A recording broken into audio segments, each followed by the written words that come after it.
On the last episode of Dice Funk. Alias sort of says out towards the devil, so it seems that would be best for you to just return from whence you came. Fox tips backwards and into the pit. Fox falling back while Mage's hand holds onto the sword in his neck. +2, rapier. Wounds it causes do not heal. Is it because you're not a wyvern anymore? I've had like an animal in my brain for years now. Well, now you can do whatever you want to do. I know where Isaac and Judy are. And then I grab some other herbs from my secret compartment. Faith will only take you so far, you know? And when there's no money or food, sometimes you have to make tough choices. You giving Jem your whip, your vine? Yeah, my scorpion whip. You're like literally giving me a part of your faith and your culture, and maybe you? You don't gotta make it a big thing. Gosh. Okay. And then Minnie starts blushing. And you guys are ready to take off in the airship Zavala. Kuatoa, right? Below you, the Violet One is engaged in some naval warfare as it tries to get to where it thinks you guys are. Kuatoa are clambering up all around it, trying to get on. The Staff of MacGuffin. I'll call it Alona's Bane, is what I'll call it. Can't we shoot Mother with cannons? But either way, the harpoons can very quickly create ropes that are sturdy for them to climb up.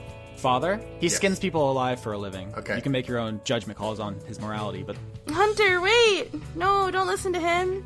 a giant harpoon slams into Father, and it actually hits him because it's coming from above, and basically blasts him through the deck.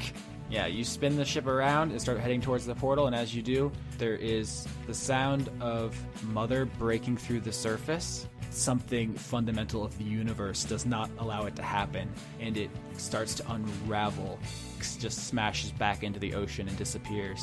And also the Violet One comes apart at the seams and collapses into the ocean, and the Kuatoa are scattered below you as you guys escape. Drop looks wistfully at the sinking wreckage and whispers to himself, I'm gonna miss those pickles.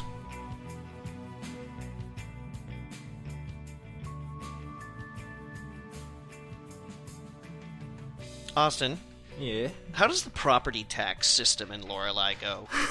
Like, how does that work?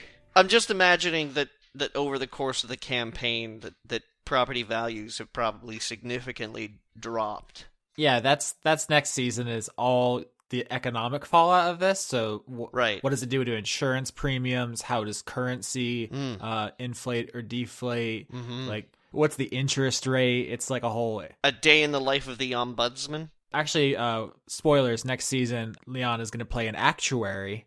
It's the new class we invented. This isn't even a good joke. We should start the episode, huh? Dice Funk Season 3, The Comptroller Chronicles. I don't know how much of that's worth keeping in. None of it. None of it. But the way I envision this episode kind of going is the first half is the journey to the portal to the Fae Wild, where you guys kind of finish up any interpersonal stuff you have. There are some conversations that probably need to happen. And then you guys confront Welch. And then next episode, finale, probably confront Zavala. Although, of course, there's always the chance that you all decide to commit Harry Carey or shoot yourself out of the cannons or whatever. I think you're being really optimistic about this timeline. I am, yeah. It's one of my flaws. Really optimistic. I also look at it this way. Johnny's the one with the hard stop. So if Drop dies, that frees us up. It's a little late, but it's an option. So help me God, Austin, if I do die and it looks like you just killed me off to get the episodes done faster, there will be a reckoning. Does that sound like something I would do? Yes. Owned. All right, so let's start where the last episode left off, which is you guys are making your way downtown flying fast in the airship Zavala, the tarnished gold airship, formerly the Glitter Gold 6, if you remember all the way back to like episode 2 when this thing's origins were explained. Oh, I remember. Yeah, I bet. There are 13 people on the ship now, if I'm counting correctly. The player characters, Lavinia, Alias, Drop, and Violet. And the NPCs, Tusk the Orc, Sheriff K the Kenku, Sildiel the Eladrin, Joan the Drow, Professor Chance the Tiefling, Hunter the Kuatoa, Lita the Kobold, Sherry the Gnoll, and Shaythane the Elf. Am I missing anybody? Is that everybody? Is that our final team? What a diverse group of cool cats. So that's where you guys are. A lot of people were very badly injured in the last episode. Drop was nearly disemboweled. Yep. Lita had her leg broken. Sherry is unconscious for reasons that aren't quite clear to anybody yet. But probably the opening scene of this is everybody talking on the deck, being like, "And here's what happened to me." And oh, no way! It's been so crazy. And in the background, Violet's just flying. So I have a list here of conversations I think should happen, but you guys, of course, can volunteer any that you are champing at the bit to do. Does anybody have a place you want to start? Because there's a lot to do. You're such a crowdfunding DM. I was going to say, I'm happy with just kind of hearing ones that you want to start off with, if you had any in particular that you wanted to go with. Yeah, so I think one of the first things everyone notices is that Lita and Joan are avoiding each other. Joan sees Lita's leg is broken, obviously, but everyone's rushing around. Lavinia is casting cure wounds on people. Drop is a hot nurse, as we've established, so people are getting medical attention, and Joan probably just slinks off below deck. And I know Alias wanted to talk to her about his new sword, and perhaps just kind of take the temperature of her, just emotionally. Mm-hmm. That seems like a pretty natural place to start. Yeah, Alias will follow Joan as she goes below deck and into whatever quarters that she ends up going into. Yeah, you guys aren't set up in the Zavala yet, so like all of this, none of this is your stuff. And right. she just kind of goes into a cabin. I'm sorry we couldn't save Fox. I had to get the Russian accent back. I don't know why I do these things to myself. He was very stubborn. That is true. Well, it was less that he was stubborn and more that whatever was possessing him was being stubborn. I have long since made peace with the fact that he must die, so now I do not feel sad. It is sad, but it was inevitable. In addition to that, I suppose it's good to know that he likely is dead after where he was being dragged off to, because while they took Fox, I made sure they didn't take this, as Elisa draws out Joan's rapier from the sheath they has it in for her to regard. Oh, you've brought Boris back to me. It has been so long. Yes. You mentioned it the first time we came across Fox and complained that we never recovered it, so I suppose the proper thing would be to return this back to its owner. Well, it is a priceless heirloom of my family and my culture and my people, but I never was very good with it. I carried it to a lot of executions and a lot of boring state dinners. I don't think it would be best utilized in my hands. I have to admit that at the same time, it would probably raise a number of eyebrows for someone like me to be wielding a very, very drow weapon, as it were. Yes. Things are going to happen very quickly when we get to the Fae Wild, and I do not know how that will turn out, but I trust that your skill will win the day. Alias just nods and returns the sword back to its sheath before he crosses his arms for a moment in thought, and then asks, "So are you going to talk to Lita at all about, well, anything?" Perhaps. We may not have much more time. Given how fast things will move, if you're not ready now, and you're not ready within the next day or so, you might never be ready. We're both long-lived, and I recognize that moving in a hasteful manner is uncharacteristic of us. So you're telling me I should take inspiration from our little leaf and just attempt unlikely charismatic maneuvers? It doesn't necessarily have to be charismatic, but if there's anything that you'd want to clarify, air out, or what have you, this is probably the last chance you'll have. At least the last chance that we can be assured that we have. Oh no, has the student become the master? Are you teaching me now? Not so much that. I'm simply recognizing my own temporal debt winding down and being aware that I may not have a chance to see my father or other people I care about back at home. So I might as well make the most that I have with the people that are immediately around me before we try to do what we plan on doing. Yes, there is nothing like the looming specter of death to urge you on to drastic action. That is how we got in this situation, if you'll recall. That is true. It also puts into sharp focus why humans and other short-lived species run as they do in seemingly foolish errands with headstrong assurance. Maybe it's not assurance that drives them, but desperation. Maybe, but that does not explain Violet. Unicorns live for millennia, and she is just incorrigible. Explain that, book boy. Zealotness presents itself in many forms, sometimes through divine inspiration, and sometimes through self-assuredness. Unfounded, well-founded, doesn't seem to matter. Yes, no one could ever accuse her of not having confidence. Sometimes confidence is all that we have. I will do my best to summon the courage required to have a very awkward conversation. Thank you. I assure you the conversation will not get any less awkward as the time draws near. Now I'm going to go and make sure that Violet doesn't crash us into a mountain or something. Yes, someone must watch her at all times. We must take shifts. It sounds like a plan. I think the next most natural conversation would be Drop and Shaethane, who probably are clambering to have some sort of interaction besides the breathless exchange of Stickomythia in the last episode. Stickomythia? Yeah. What? You guys don't know what that means? I don't. I'm sorry. It was the rapid fire conversation Drop and Shaethane had. Just listen to the last episode. I did listen. I just didn't know what that word meant. Never mind. It's a quick dialogue with like two people who give each other like alternating like retorts. Oh, okay. I did not know that. You'd think I would. Oh well. How's Drop? Are his organs on the inside? So far. Okay. But the night is young. It is Dice Funk after all. Mm-hmm. Yep. We love our organs here. So you and Shaethane find each other on the deck of the Zavala. Through the crowd. Yeah. All 13 people in this ship. It's like Times Square. Yeah. And half of them are all talking in Austin Yorsky voice. I know. Weird, right? Somebody calls my name and I turn around and go, Tusk? Sildiel? Sheriff K?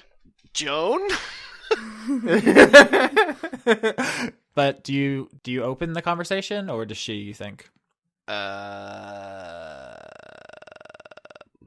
That's a very Drop response. I don't know that he would. So Drop's just sitting in the corner. There'd be some eye contact, but I don't know that, maybe he's messing with the bagpipes. All right, so Drop is being a buff wallflower, just standing in the corner, fiddling with his instrument, and there's nothing to read into that at all. And Shaethane walks over and she says, "How's it hanging, Goodwood?" More than a little difficult lately. Yeah, it looks like it's you got something peeking out there. You might want to push that back in. Drop just kind of checks his wounds. Do you know how to make your body whole yet? It's really useful. Just get your body really whole. Yeah. Monk, it makes a body whole. Yeah, but I had to use it when we were dealing with Fox. The Goblin. The angry little goblin. Sword in his neck. Yeah, we've met. Trying to stick you. Yeah, I was there, Goodwood. Mm-hmm. I remember. I feel like you had some stories you wanted to tell me. Yeah. We know about the Gesh. Yeah, there's a lot of chatter. I'm hearing a lot of things. Seems like you guys have got yourself caught up in something of cosmic proportions. It'll end one way or another. We'll see how. Not quite accepting the inevitability of the universe there, Goodwood. It's not really our universe, is it? I mean, not right now. And I gotta be honest with you, that kind of bothers me, because I'm okay with things falling where they may, when the systems are predictable and the wheel turns and time goes on and, things change, but maybe not that much. I'm okay with that, but, whoever this Zavala character is, they kind of stepped in my lunch. I'm not happy about that. So, yeah, maybe we're all gonna die, or maybe all of this is supposed to be fixed one way or another, but whoever Zavala is, they don't belong here. They're not supposed to be doing what they're doing. It isn't right.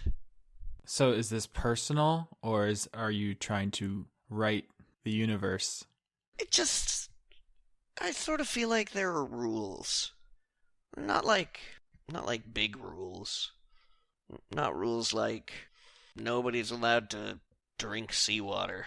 I mean, you can do that if you want. I just mean rules like when something's working just fine, leave it alone.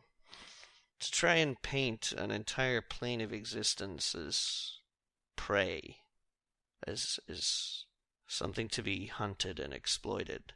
Nothing comes of that. There's no death begetting new life. No new strands and threads of stories and fate. It's just nothing. So you and your friends are gonna bring the rules back to Lorelei, back to the whole prime material plane? Oh, I don't know if we're gonna bring it back. That might be something that we can't do all together, but we can try and stop it from getting any worse, at least. And you're okay with that, with all of your training, of everything I've taught you? I'll do my best. Like I said, if we die, we die. If we don't, we don't. I'm kind of getting used to that. Sorry about your staff. Things are always temporary. I was just more interested in the story. I spent a long time staring into the black cloud of nothing and hearing evil whispering. Could have done with a little, just a little something to occupy my time. Yeah, that can't have been good. Yeah. I'm also sorry I stole your ticket.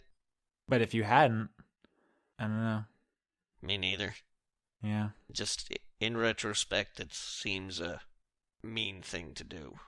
I don't even know why. It just sort of it was like something pushed me to do it. I mean, everyone focuses on the accepting death part of our order, but there's the other half too. So when there's something to fight for, you gotta fight for it. Yeah. So, I mean, we'll see how far that gets me. It's gotten me this far. I've always thought that you represented that half of the order better than I could. Even when everybody said that you were cursed and that you would be the death of all of us, I thought, Goodwood? Little sad, sniveling Goodwood with all the can't even fall off a building, right? Goodwood? That guy? Nah. He's a fighter. I can fall off a building just fine now. You've had a lot of practice falling. More than I thought I would need. But you got up, and you're here. You're as up as you can be, she says, gesturing around to the sky. Drop smiles, and a cut on his face kind of cracks open and bleeds a little bit. He goes, yeah, up. And just so everybody knows, so listeners know, that's the only time that Drop has smiled in this entire campaign. Yay. There's a fast motion montage of every shot of the entire series with Drop's face,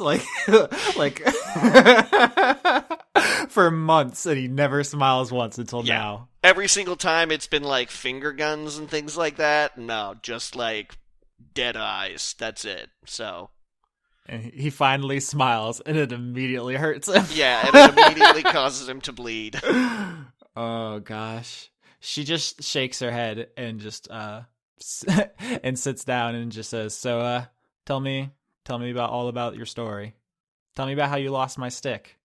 Shall we do this in dialogue, or no? Should we just the camera kind of pulls back? Well, it all started on a Tuesday, and then the sound starts to fade when Drop says, "Well, it all started when Alias was gonna die." Yeah, iris wipe. Yeah, George Lucas style. Yeah, there we go. It all started when I made a big mistake. Yeah. Meanwhile, on Tatooine... Lavinia, I think you have a letter to deliver? Yes, that's me. That is you. Last time I checked, at least. Wait, is it you? I'd like to think so, but So, where's my dad? He's just dadding about, doing dad stuff. Where that dad, though? What that dad do? He's trying to get the Kuatoa goo off of his feathers. The Kuatoa are slimy people, and feathers are just quite a pain to maintain. Hey, Dad, you need some help with the goo, I guess? What is that? Listen, Vinny, I don't want to talk about it. Do you have a towel? Oh, God. I have a thing for you. Yeah? It's not a towel, I'm sorry. It doesn't look like a towel. It's a letter from Dad. Other Dad. His face just immediately drops like the jokester dad jokes face. Aww. And he basically takes it from you with the excitement. Yeah, I went to see them, and they were, all getting on the boat. About to go. I left Jem with them to help. I mean, he knows because everybody's been talking that Jem is a serial killer who stabbed Drop in the back. So it's a lot of looks cross his face. Yep. She's not a dragon anymore. I removed the dragon from her. I did not remove the serial killer from her. That is fair. He reads the letter, and there's a whole concept album of emotion that happens on his beak. You see sadness and happiness and worry and hope, and then he spends like 10 solid seconds wiggling his eyebrows, just like wiggle, wiggle, wiggle. You know what I'm saying? Oh, God. Oh, Dad. Dad, please. Dad, no. He says, so who is left? Not a lot. Yeah, he says here that people started abandoning Spira not long after we left. There just wasn't any food or... Can't blame them. They were probably hungry. At least one Jeff was left. I think was it all right, Jeff? There's so many Jeffs. Yeah, I mean, he kind of just is pretty much always accommodating, you know? Yeah, he's all right. Shitty Jeff was gone, right? Probably. Hopefully. I didn't see him, but I mean, I don't think he would have been helping. He probably would have been being shitty somewhere. God, I hate that guy. Pretty shitty. What else does it say? You looked concerned. Is everything okay? I know you guys don't like to tell me things. Just what's been happening in the village and just their plans and just personal stuff. I just hope once this is all over, we can get everybody back together and go back to the way things were, you know? Yeah. Hopefully we can go back to Spira, but if we can't, we can all like live on a boat together or something. I mean, buckets still exist. We could we can get rid of the water, right? I don't think that's how it works. Where you just bucket it back to where it already was. Dad. Let's ask the professor. He probably knows. Oh my God. Sometimes you're so dad and I can't deal with it. Thanks. But how are you doing with all this goo? Are you actually okay? I don't know what's happening here. Yeah, I'm fine. You guys did a really good job getting us off that ship. Did you see that thing? That was a disgusting sea monster. Yeah, well, it is like the mishmash of like a bajillion different gods squished together. So yeah, it's not dead, right? Like that was just part of it. I feel like it was very large. It probably just like lost a tentacle or something. Yeah, that's the vibe I got from it. In case anybody was wondering. That's a shame, man. It would have been great if we could destroy it just by getting it to surface once. That would have been convenient, huh? Yeah. What was up with all, like, how did all the Kuatoa find you so fast? Well, I mean, they've been following us for a while. They were clinging to Mother, I guess. They were just, like, all over it. Wait, they were, like, riding the monster? Yeah. Oh, shit. It's their god, so... You would think it would eat them, too. I don't think they were bleeding. Fair. Okay. Good point. And I think probably what made it come after us, because it's never done that before, right? Like, nobody's ever seen it do something like that. I think it might have just been just, like, the sheer volume of Kuatoa all around and connected to their weird subconscious thing, right? And their subconscious desire to keep us from leaving. Yeah. I'm just glad Hunter didn't get stuck behind. Is that dude dead? The one Violet shot? You think he's dead? I don't know. He was very hefty. But He did get harpooned in the chest, so... We'll probably find out next season. Yeah. I've seen how these TV shows go. Yeah, he didn't die on screen, so I'm not confident he's done. Right. I guess that's the Kuatoa's problem. They're weird, right? Like, I feel kind of bad for them. Yeah, no, their whole scene seemed pretty fucking shitty. They just kind of want someone to love them, and the only people in positions of authority are awful. Yeah, I don't know. I'm hoping I can get their god situation back to normal, too. Have you thought about trying to convert them to Alonaism? Do you think they'd be into trees? I don't think they would be into trees. Oh, man. If I thought they'd be into trees, then yeah, I'd try. But they're very fishy people, because they're literally fish. That would really boost our numbers. Dad. Look, gotta make collections. Dad. Nobody's tithing. Religion jokes. Ah. All right. Do you have a good line to send the scene off? No. I'm just...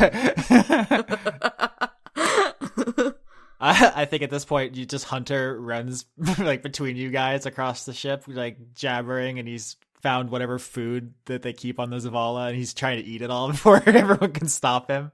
And I was like, yeah, same. Yeah, he's very hungry. Everyone's very hungry. Shay, Thane, and Lita haven't eaten in who knows how long, and Sherry's still unconscious.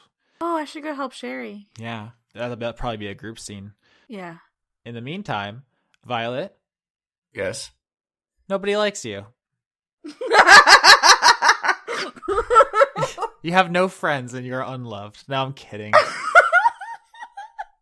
So mean. I mean, have you endeared yourself to any characters? Yes, I think Violet and Drop have had a lot of moments together. They're like That's Johnny. He's your actual IRL meat space friend. I mean, by virtue of having previously been a unicorn, Vinny still likes her. yeah. I wasn't counting the player characters. I'm just trying to think of an NPC you might be interested in talking to. I think if anybody wants to approach you, it's probably Lita, because she is the kind of mechanical genius. She reprogrammed the Modrons. She built herself the armor she's always seen in. And you're the ship lady. You're driving ships, so she thinks maybe you guys I am the ship lady. she thinks maybe you guys have that in common, and so she tries to chat you up about it because she's awkwardly putting off talking to Joan. Mm-hmm. And so she's like, what do you think of the torque on these ball bearings? And you're just like and you're just like, I turned the ship. Okay, I only get to speak for me. Thank you very much. All right, come up with a better joke then, Leon. There is no joke. Violet is actually looking kind of like worried right now. She's kind of looking off into the distance, and she like half acknowledges Lita, who just walked by, and said, "Yeah, ball torque." You okay there? I don't know, because I think we're going back to the Fae Wild, and that's what I wanted ever since things turned sour here. I just wanted to go back home because this was a mistake, like from Jump Street, really. And then I got turned into a human, which seems cool, except now that I'm going back to the Feywild, I don't know what the other unicorns are going to say about it, or will be welcomed back into unicorn society, because here's the secret about unicorns. We think we're the best, and everyone else is just hot garbage. Mm-hmm. So I don't know what my mother and my father are going to say. I don't know what the rest of my family is going to say. I don't know what all my unicorn friends are going to say. I love that Leon can't even keep his own backstory straight because one of his parents is definitely dead. Nah. It's 100% the words you spoke on this program. Also, unicorns don't really have society. They all each kind of patrol their own forest. You're a forest cop. It's not the point. I clearly have friends. Butterscotch is dead, right? Yeah. Or something. I feel like Leon's going to lose his talking privileges. It was 6 months ago, and it hasn't been referenced since. Yeah, I've put as much effort into incorporating your guys' backstories as you did into writing them. Okay. I felt like that was fair. Okay, that's fair, but... This is such a sidetrack. Yeah. If you guys could, like, stop dunking me. I can't. You're like an Oreo. I can't stop dunking you in this milk. Right. So you so you forget that your mom is dead. Where does that conversation go?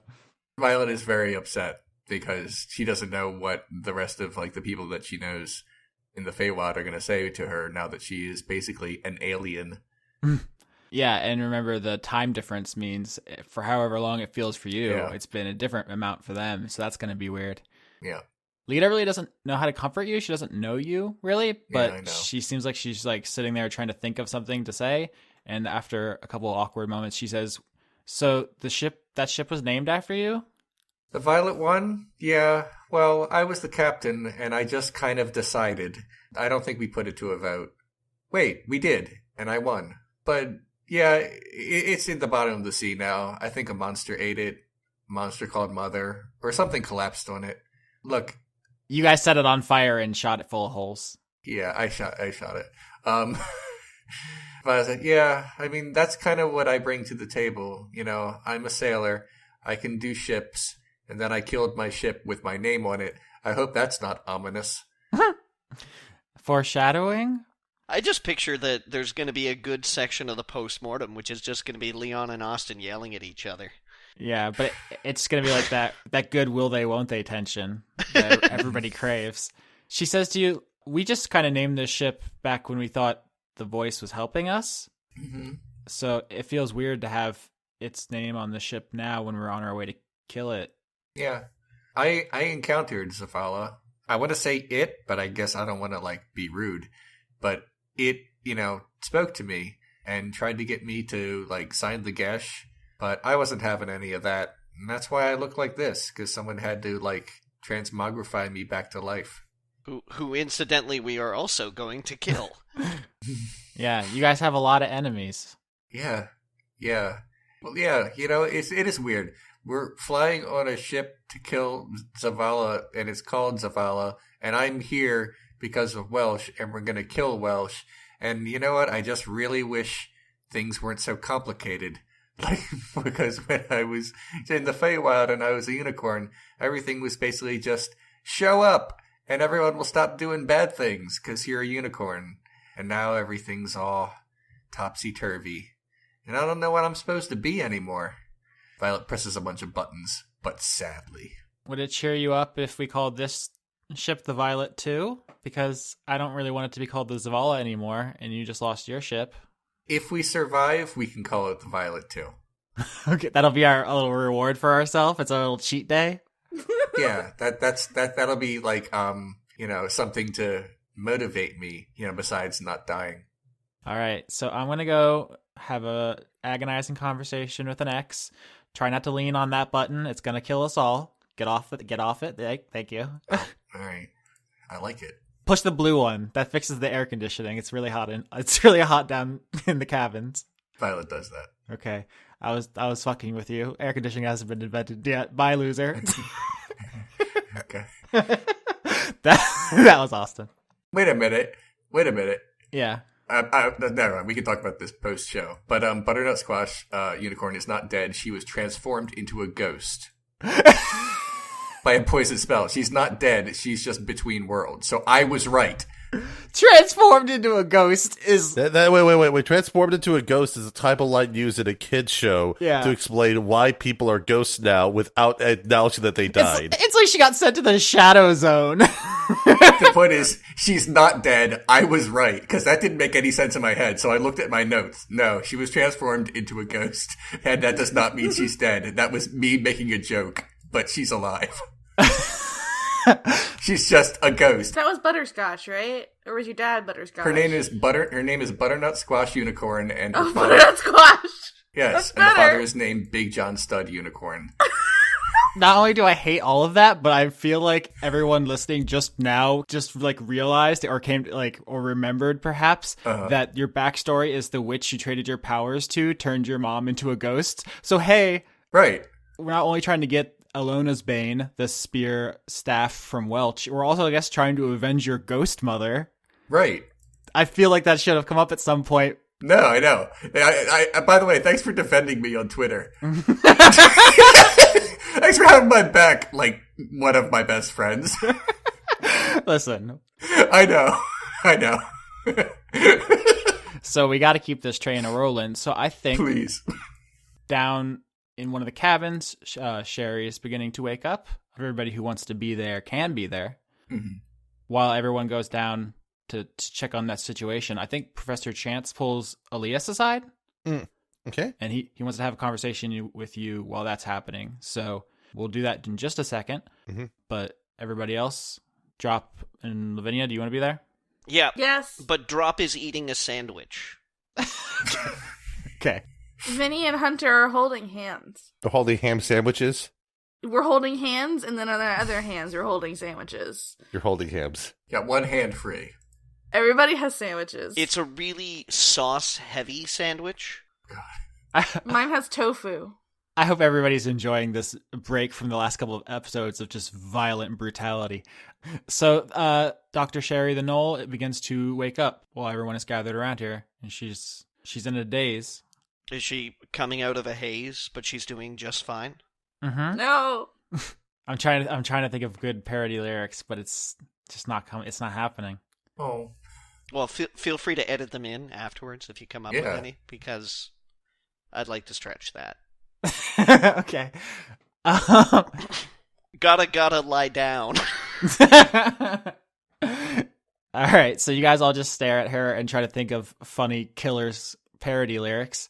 After a while, she kind of comes to a state of lucidity and says, hi, y'all. Sherry, are you okay? I've been better. Fair. How did I get here? What are you all doing? I don't know half of you. Lunch. Do you want a sandwich? I would like as many sandwiches as you have. I am famished. Drop goes to get some sandwiches. Okay, Drop, you go to get some sandwiches, and you pass Professor Chance and Alias in the hallway.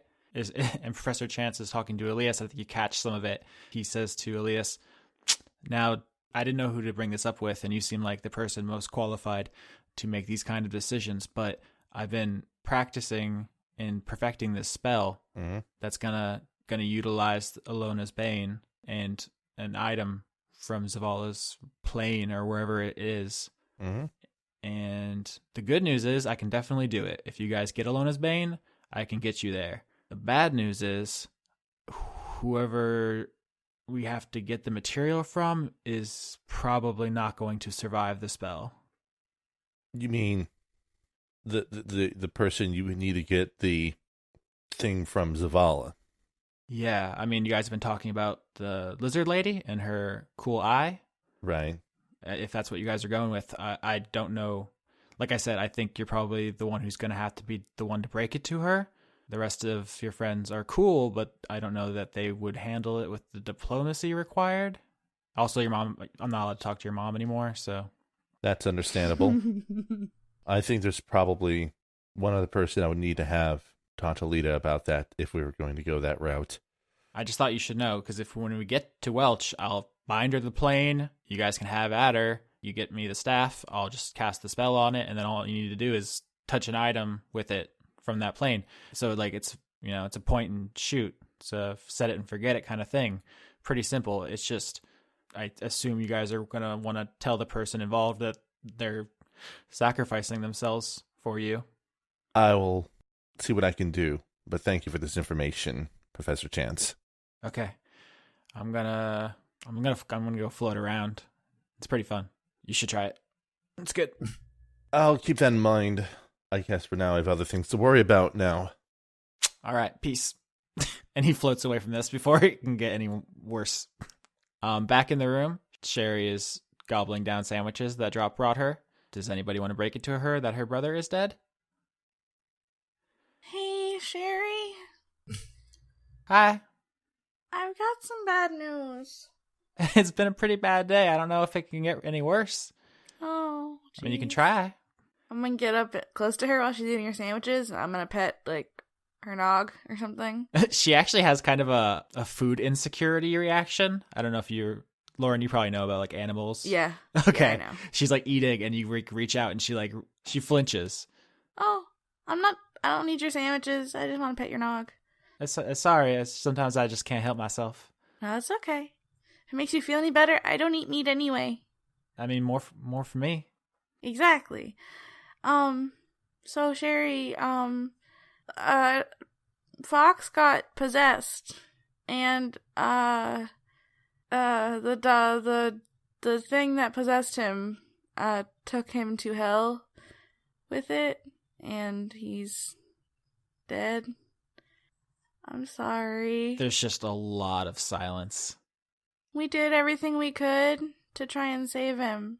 There was magic and stuff, but in the end, we couldn't get him out of there. I'm sorry. I don't know what to say. You don't have to say anything. I just thought you should know. Maybe we deserve this. Well, I don't think that. I don't think you guys deserved it. Nobody deserves to die. Really? I mean, okay. I think everybody deserves to die, child. We all do eventually. Well, yeah, but not like that. Listen, do you need more sandwiches? If you don't mind. You need to be alone with the sandwiches? If you could just take me to where the sandwiches are. Okay. That would speed this process along. Okay, come on, let's go to the sandwich factory. Okay. Who's making is it Tusk who's making the very bad he, as established, he cannot cook. He had Guy as his personal chef before that coup happened. Nah, Drop was making sandwiches. Okay. Can you guys work together? Can you guys have a fun buddy chef situation going on? Yeah, absolutely. Oh, I love it. He's wearing a goofy hat, though. Oh, I love it. Yeah. I do think at some point, Lita probably takes Alias aside. Everyone keeps taking Alias aside because they're the one. Everyone knows he's the one who can handle these things. And Lita says to Alias, "Can you just keep an eye on Sherry? I think she's probably good for now because she's got the sandwiches. But before Fox lost it, she had one of her episodes, and that's what happened to our beholder." Just so we're clear, they're crab sandwiches. Okay. Nice. Thank you. Elias nods and says, I'll keep an eye on Sherry for now. That's fine. Okay. Is there anything in particular that you would like me to comfort her or just chat with her about? No, it's just, we're going into a delicate situation, it seems, and I think you should probably be aware that she does her best, but she is still a gnoll at heart, and they're prone to fits and rages, and especially when they're hungry. She just sometimes can't contain it. We had to basically knock her out before she ate all of us. I see. I understand one of your friends has firsthand experience with that. Well, as far as I can tell, it's effectively secondhand experience. Yeah, I guess so, huh? Given how things played out. Lita, I have something to ask of you. Yeah. I know that things seem to be a bit complicated between you and Amber. I'm still not used to people calling her Joan. It's weird. That's why I made a point. So, I don't know what's going to happen in the coming days. There are some tough decisions that have to be made, and there's a good likelihood that some, if not all of us, aren't going to make it out of all of this. But I think it might be appropriate to at least not necessarily reconcile things, but at very least just talk with her. You're the one they call Book Boy, right? Yes, that is what she calls me. She has a tendency to not call people by their actual names. Yeah, believe me. She has quite an imagination with the nicknames. Not sure if that's a drow thing or if that's just a her thing. Yeah, I think that's a her thing. The drow are strange creatures to me, especially after I saw down in the Cascades. She gets a look in her eye like, yeah, that is where I had the worst months of my life. There's something else that I might need to talk to you about. I've been informed by our tiefling friend, Professor Chance, that there is a complication with the spell that he needs to use to get us to Zavala. Yeah, I don't really know anything about magic. I can help build something. If you want armor, There's nothing. Alias just shakes his head. What would be required is nothing that you can build. What is required is using something that comes from the same plane that Zavala resides in, and using that as a component of the spell to create the portal. Maybe I'm not following. Magic isn't my thing. Do you want to just be like really blunt and just kind of spell it out for me? Your eye, Lita. Yeah. What about it? I can see your bones, by the way. That's well enough. I didn't know if it was the right time to bring it up. Your eye came as a result of an interaction with Zavala. It comes from the plane Zavala resides from, and therefore it can be used as a means to get us to Zavala. So you want it? I mean, Sherry got the zombie plant.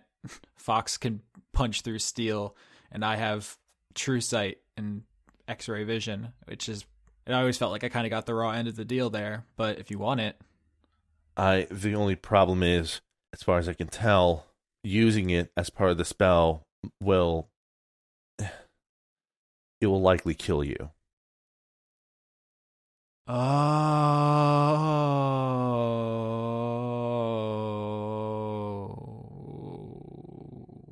And I hate having to ask anyone to do something like this in this way. But I suppose the only options we would have to get to Zavala would be you or Sherry. I want to say yes. I want to help, and I want to fix things. That's all I've wanted for the longest time. I know that's what all of you have wanted. But I also worry that even if I say yes, when the time comes, I might have a hard time sticking with that. I haven't survived this long by being easy to pin down. I don't doubt that, Lita. Armor, you know? Mm-hmm. As far as you can tell, you're all of you, the Blackhearts as a whole, have been able to be resilient for so long in your efforts to fix things, to stop sacrifices for being necessary, and to try to fix things when complications arose. And I can't guarantee this route is going to guarantee that everything is fixed, but the only way we have that I can see of addressing any of it is through the source, through the sacrifice itself. Look, when the time comes, you do what you need to do. I can't promise you that I won't lose my nerve, but if you don't, then what needs to be done gets done. I understand. In the meantime, if you and Joan could talk and perhaps get some closure before we do this, it would probably make me feel a little bit less uneasy about the whole thing, though this is not an easy decision to make. Thanks, book boy.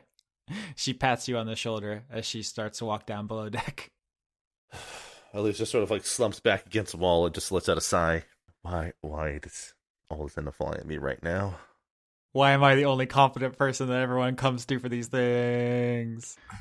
All right, so while Joan and Lita are having a tough conversation below the deck, I think everyone else starts to gather near the bow of the ship because off in the distance, the portal has been spotted. Mm-hmm. All right. It's a tear in the very fabric of space and time. It just looks like someone took a knife and just cut the sky open. But like a dull knife, right?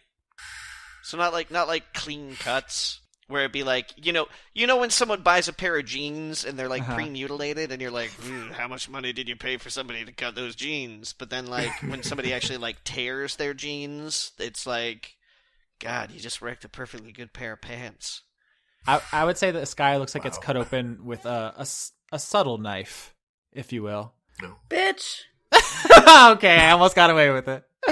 The portal doesn't really look like anything. Like, it's not doing anything. It's just kind of hanging there in unnatural and kind of unnerving phenomena that none of you are, like, comfortable with because it just looks so weird. All right. Violet gets close, but then kind of, like, looks to the rest of the party and says, okay, so just so I don't kill us all, am I driving the ship right in, or do we have a less forward plan, or are we like diving in and leaving the ship hovering up next to it? I need to know exactly what we're doing so I don't kill us all. It might be a good idea to pull up to the side first so we can look in, because if it's in the air, Right. I don't want to jump in and fall a few 100 feet. That makes sense. That's why I'm asking. Alias asks Professor Chance, the portal should just drop us off in the air within the Feywild, correct? The prime material is an echo of the Feywild. They're parallel, so like places that are in one are in the other, but different. Drop grumbles to himself, "You're an echo." He got me there, everybody. You see that? He got me. Boom. But if it's in the sky here, it should be in the sky there. I would say there's a very high likelihood. Of course, a lot of these things are up to the whims of the Sealy court. Okay. So you never can tell. They're a mischievous, rambunctious bunch, but I've spent my whole life studying these things. And Okay. Well, then in that case, we should not jump, and we should just fly in. yeah, it's very large, but Yeah. it's not very wide. Right. It looks like if you could push through it, but it's not made of anything. It's kind of trippy. Okay. At this point, Joan and Lita come up from below deck, and as they emerge, Yeah. they see people turn and look at them, and they like quickly kind of take a step apart as if they weren't holding hands as they were walking back up, and then they just kind of try to join the rest of you. All right. And there's just a shot of everybody standing on the deck in front of this giant portal. Everybody except for Violet, who's up by the steering wheel. And so if anybody has anything to say, this is it. This is the moment. Sildiel reminds you guys that, like, hey, once we crossed over, the clock is ticking from here on out. We have to be at our best, at our strongest, at our fastest, at our smartest. There's no do-overs. There's no take-backs. If anybody has anything they want to say or do, now's the time. I think I got something. Yeah? All right, tell me what you think. Oh no. Coming out of my haze, and I've been doing just fine. Gotta lie down because I took a fall. It started out as a gesh. How did it get in my flesh? It was only a gesh. It was only a gesh. Now I'm falling asleep, and Drop's bringing me crab. Fox fell into the smoke, and I feel really drab. Now they're talking about death, and my stomach is sick. And it's all in my head, but Drop's a really good chef now. He can slice the bread now. Feed me more.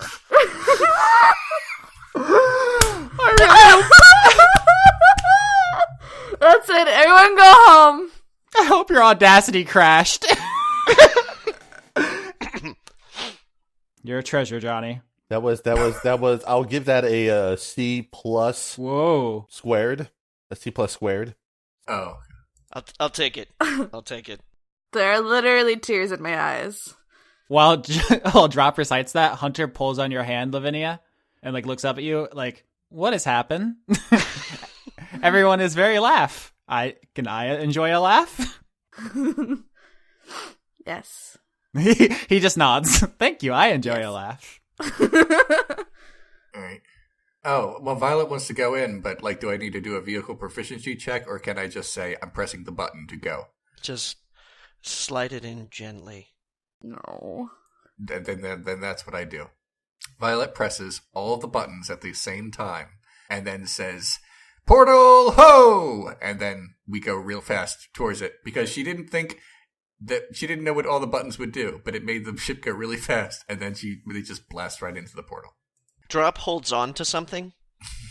Yeah, Violet should have said hold on, but she didn't. Everybody goes sprawling. Like the Kobayashi Maru. Everyone just flailing around as all the control panels explode. Violet, you send the airship Zavala into the Feywild. Cool. And the first thing everyone notices is that it's very bright. Yep. How does it smell?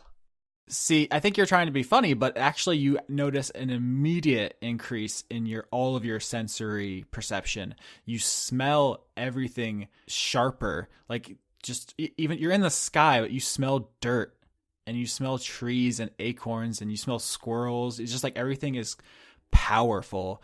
I can't imagine that squirrels smell that good, though. He's a little gamey, but he's doing his best.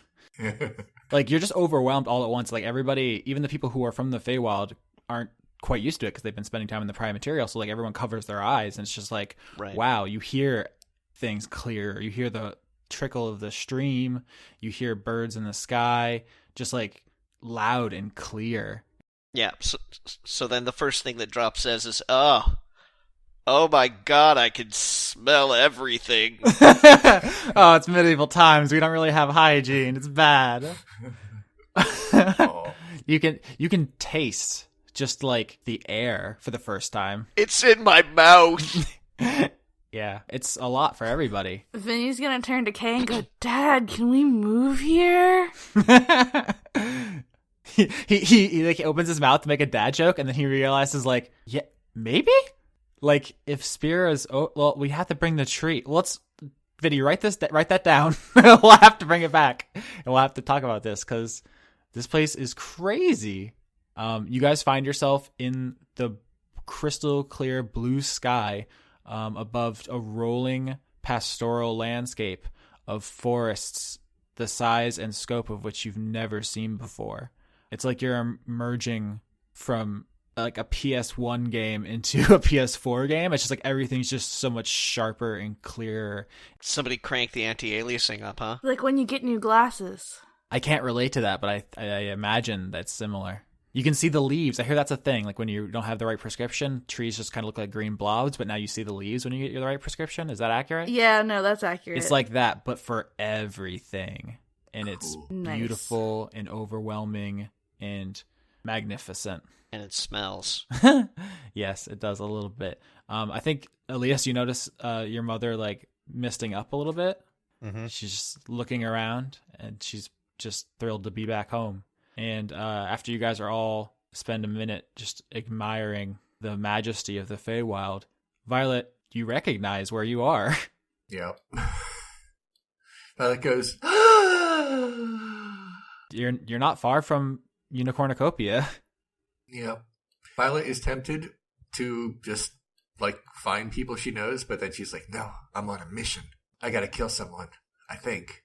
Speaking of which, Professor Chance knows where we need to go, right? I mean, we've talked about this. There are two places that Welch would probably be. One would just be in Mithrandane, tearing it to the ground, like she's been planning the whole time. Or the other is the mirror of where she left from. I guess the question is, yeah, how so we're closest to... Yeah, if only we knew where she like made her lair or where she teleported from. Don't we? I'm one person 100% knows and has been there. Oh my god. Nudge, nudge. We're just gonna sit here and wait until they figure it out. It's Oh my god. I'm literally right here, but I wouldn't see how Violet would know. How do I put this? She would know where Unicorndogucopia is, but I don't see how she would know whether Welch is there or in the other place. Oh my god. You'll know where you got portaled from. Yeah, you know where Welch is because that's where you got portaled from. Welch would still be there. That's the other place she could be. The other place would be Mithrandane. So, but what I'm saying is, Austin said Welch could be one of those two places. What I'm saying is, I wouldn't know which one it is. we could check where we're closest to because we're already in Unicorndogucopia, which is in the Cascades, which is where Welch's lair is. All right. That's the implication. You're not far from Unicorndogucopia. You still have to travel, but We're closer to it than Mithrandane. Yep, exactly. Oh, okay. Well, in that case, yeah, then we can go there. I love you, Leon. Take us there, mighty steed. We're going there. I was always a bigger fan of Unicorndogucopia. What does that even mean? It's pretty good. It's a pretty good one. It's like when unicorns have corn dogs for horns. Oh my god. That's a strong image. Yeah. Violet, you fly the airship in the direction of Unicorndogucopia. You know how to get there. Everybody has to start getting ready if you're gonna do this thing, huh? Do we need a montage? Yeah, just like if anybody wants to make any preparations or do anything, just let me know. Violet says, just to be clear, so I understand we need to, put the hurt on Welch the Blue, but do we need anything from Welch the Blue? Because I don't want to just start cutting heads off if we need Welch for something. We just need the weapon, right? We just need Alona's Bane. That's all we need. Okay, we just need the okay. Yes. All right. Well, so don't break it in half. Got it. That's basically what I need to know. Please don't. That's what I'm saying. That's why I'm asking. So, Violet, after a tense couple of hours of you flying and everybody's getting ready, getting their weapons ready, everybody saying their goodbyes and their tender farewell hugs in case things go wrong, you find yourself on the edge of Unicorndogucopia, and you know the basic area where Welch's lair was. How do you want to do this? Narrate to me. Violet says, if we park really close, Welch might know we're coming because we're in an airship and it's really loud. So maybe we should park just a little bit further away and then basically make a mad dash there. I mean, you're over a huge, enormous forest. There really isn't anywhere to put it down. Oh. And remember, every second... Yeah, I understand. Well, we can't just leave it idle in the air. Lita can pilot the ship. Yeah, not everybody's going. All right, don't crash it. She said, I think I've been flying these a little bit longer than you, probably. That's fair. All right. Just don't want to break another ship. So I guess Lita takes the wheel from you. Who's going? Yeah, I'm going. I'm going. I'm going. Is Hunter going? Hunter will follow Lavinia if she wants. Hunter likes going with Lavinia. Yes, because he's my good fish boy. All right. Any other NPCs you guys want to bring? Alias will look to his mother and ask, do you want to stay here, Mother, or do you want to take care of one more hag for the sake of Mithrandane? She says, I wouldn't miss it. I didn't think so. Dad, stay here and keep an eye on Sherry, because just keep feeding her sandwiches. Sherry's like, I do like sandwiches. What about Shaethane? Should we let her behind? She says, I defer to your judgment drop. I sort of feel like bringing all the combat classes along would be maybe overlooking the possibility that something might go wrong back on the ship. While you guys are deliberating, Kay fires a harpoon straight down into the forest. Dad! I made a ladder. Dad, thanks. Thanks. I'm okay with leaving Shaethane behind, just in case anything goes, like, wonky. Shaethane puts a hand on your shoulder and gives you a squeeze and says, I think I'm supposed to wish you good luck, but I don't know if luck is really a thing we should be relying on between the two of us, Drop. Drop pats her on the shoulder and says, watch the Birdman. He likes to throw people off boats. All right. Jeez. Pro tip. Thank you. Drop just runs to the edge of the ship and just hauls off. Yeah. You do a slow fall. Everyone else has to climb, and you're waiting when they get down there. Yeah. But yeah, Hunter and Sylvia will go with you guys. Everyone else stays on the ship. You guys are now in the forest. There is a small stream that's babbling by you, and Violet is the only one who's been here before, so... Oh, so many trees. Well, Violet would know the way, so she says, okay, guys, it's this way. Be careful. Survival check. Great. From everyone? Is that all of us? No. An hour and a half in, we're going to roll something. All right. I thought we were going to get the achievement for doing a whole episode without a roll.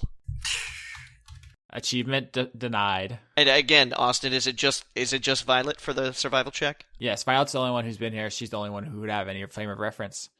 I got a 19, so yeah. Nice. So you know that the source of the water goes right by the cave that Welch lives in, so you just follow the stream. All right. So you guys do that, and then as you walk up it, you see ahead of you a humble little cave opening that goes into the grotto. Welch's house. Violet, you've been inside there. It's Ursula's den from The Little Mermaid. Yep. It's just what it is. Yep. So Violet says, I'm coming, ghost mom. now we're really leaning on this, huh? Yep. We're going to have to. All right. What do you guys do? I'm going in, like, carefully, and then when I see her, I'm going to cut her head off. That's my plan. All right. I'm going to sneak in? Yeah. Yeah, I mean, we should probably do a stealth check. All right. I'm down with stealth checks. That way we can just jump her. 16, 14, that's good. Oh, no. Oh. I rolled a natural 1. Oh, no. Oh, God. Maybe we shouldn't have even tried. Never, under any circumstance, recommend a group roll. Yeah. That's why I usually scout ahead. So Drop and Violet kind of sneak up ahead pretty well. When Alias, you spot just a magnificent butterfly. It is just a prime specimen, just the most beautiful butterfree ass motherfucker in the entire forest. I step on like a twig. Nope, you bump into Lavinia, who bumps into Violet, who bumps into Drop, and then you guys all have a comical domino effect into Welch's lair. You land on the dirt floor, and you see an empty lair. And after a beat, where you guys all look around, laying on the ground, waiting for an ambush or something, you hear a metallic bang from inside the cauldron that sits in the middle of the lair. Mm-hmm. As if something struck the inside. Violet says, "Food." I'm gonna open it. I mean, it's not closed. It's just an open cauldron. All right, she's gonna look at it. Okay, then, yeah, let's have a moment where we all just kind of, like, peer over the lid. So you guys all dust yourself off, walk over to the cauldron, and peer in. Yeah. And inside this cauldron, you see a small cowering figure who you have startled and bumped their head on the inside of the cauldron. It is a smallish, blue-skinned, scaled humanoid with webbed fingers and toes. Does it go la la la la la la la la la la la? Not that I know of. Okay, good. But Violet, you have seen this figure before. Ah! I have. Yes, you have. Oh, great. When you were looking for Welch in the flashback episode 11, Right. you encountered a person in the forest who pointed you in the direction of this lair, and it was this figure. Alrighty. And it says, What are you guys doing here? Okay. We're here for Welch. you saw her, she came by, and she grabbed some stuff, and then she turned into an Eladrin and left. She teleported away. That's what you saw. Do I say that now? Yeah. Okay. I was just in here looking for stuff, and she came here, and she took a bunch of stuff, and then she turned into one of you, and I point at Alias, and then she left. I didn't do anything. Well, that sounds like... Back to the ship. Alias just starts running. Sildiel doesn't immediately start off. She just looks at the rest of you and goes, "Who the hell is this?" Hi, I'm Zora. I live in the swamp. No time for exposition, Mom. Yeah, Violet's like, this was a waste of time, and I'm sorry I brought us here. That she leaves. Gotta go. Bye. Sorry, guys. I was hinted at that we should come here by an unknown voice. So you guys all tear ass out of Welch's lair, leaving behind Dora the Nixie, who is thoroughly confused, and you guys scramble back up the rope, and everybody's when they see you coming up the rope, they're like, what happened? And you're like, nothing, go. Doesn't matter, let's just go to Mithrandane. There's a blue thing, but it can die in a pot for all I care. It looks like we took a wrong turn at Albuquerque. Violet, you throw yourself behind the wheel, and you punch it, and Sildiel says, so are we just gonna fly into Mithrandane? We're out of time. Does that mean we have to get to the Archmages before she does, right? Yes, that does seem like what it's gonna be. I can only think of two options here. We land the ship outside and try to sneak in, but some of us are orcs and drow and kobolds and gnolls, which would make that hard. The other option, which sounds crazy, but maybe crazy enough to work, is to just land the airship Zavala on the Autumn Palace. Well, do it. Let's do it. Let's just get in there and fuck everyone's shit up. I'd say it's time to make a lavish homecoming then. All right, so you turn in the direction of Mithrandane, and everyone's on edge as you are flying as fast as this thing will go. And in the distance, you see on the horizon, mind-blowing city. You've never seen anything like this before, technologically, just in sheer scale. The buildings touch the sky. They seem to be made of what to you is futuristic materials, and the place has a huge wall that you'd think would be just impossible to breach. It is just the most opulent city that you can conceive of. Violet, you've heard of this, obviously, because you live in the Feywild, but you've never seen it. It's like you're like an Arkansas boy and seeing the Big Apple for the first time. I like that voice. Back in the Great Depression. It's mind-blowing. But I think Alias and Sildiel feel a mixture of emotions as you have their homecoming of sorts as you see it. But the largest building, Sildiel points out to you, Violet, the Autumn Palace, where the archmages sit in all their deliberations and in all their power, is impossible to miss. And she just points at it and she says, the archmages have really cracked down on magic use, so I don't think we're going to encounter too heavy of resistance. We have to be ready for anything. So, Violet, we're all counting on you. Oh, great. Vehicle proficiency check. Okay.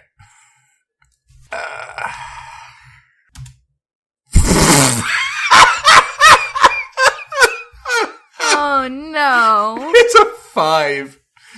All right. Even oh god. You're gonna do this to my city, aren't you, Austin? So as the airship Zavala passes over the outer wall of Mithrandane, the city breaks out into a furor, as you might imagine. Yeah. Airships are a new invention on another plane. You guys may as well have showed up in a UFO, and the city immediately goes berserk as you make a beeline for their Capitol building. And as you approach it at Mach speed to get there as fast as possible to stop the witch, Welch the Blue, from destroying it and getting away with the only thing you can use to stop the entity that is threatening the multiverse, you see 4 robed Eladrin carrying ornate magic casting staffs come out of a hatch and onto the roof of the Autumn Palace to watch you as you come in. And at your speed and with your 5 roll, you are unable to react in time as the 4 figures point their staffs at you and fire 4 enormous spells at you. 1 geyser of fire, 1 ray of ice, 1 lightning bolt, and 1 silver column of pure force. When you say at you, do you mean the ship or me? I mean, they tear through the Zavala, and the ship begins to come apart as you bring it down on the roof of the Autumn Palace. Ta-da! I set my sail, fly the wind, it will take me back to my home, sweet home. Lie on my back, clouds are making way for me. I'm coming home, sweet home. I see your star, you left it burning for me. Mother, I'm here.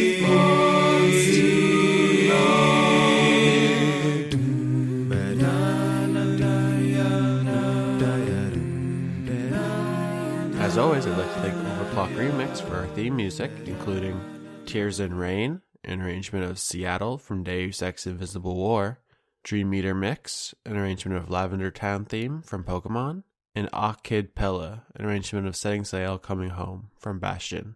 Executive producers for Dice Funk for the month of February 2017 are Kirsten Haslinger, Extellaris, Joseph Timbrello, Andrew Grothin, Jade, The Church of Orphanax, Arjun de Koning, Allison Ansell, Tarka, Luke Powers, Michael Goodell, Brent, Just a Jester, John Potts, Kevin Dobbins, Savardin Akrasimova, Carl, Brady Warner, Kitty Foe, James Neely, Eugene T., Marissa Donaldson, Melanie Joe, Lana Seawolf, Toby Gleason Stack, Ruby Offer, Emmanuel Garcia, Sarah Hanley, Melissa Booker, Cameron Avis, Dylan, Anna Stuhlfarer, Sean, the host of Funk Dunk, Giorgio Renna, Harrison Andrew, Christopher Charlo, Jorit, Cody Jackson, August Rue, Athos, Ingmar Gremmen, and Paul Mullen. If you want to help support the show, you can join this list at patreon.com/Austin Yorsky, or you could help support Leon at patreon.com/RenegadeCut. If you want to help indirectly, you can always find us on iTunes, Podbean, Google Play, or YouTube, and like, subscribe, or leave a comment. We just want to thank everybody out there for all your support as we near the end game of Season 2 So remember to begin preparing your questions for the post-mortem, which we will record the week after the finale. You'll be able to send those questions to me at twitter.com/AustinYorsky, or you can post them in the fan forums at thefunkyshack.boards.net. Just be warned that place is very horny and not safe for work.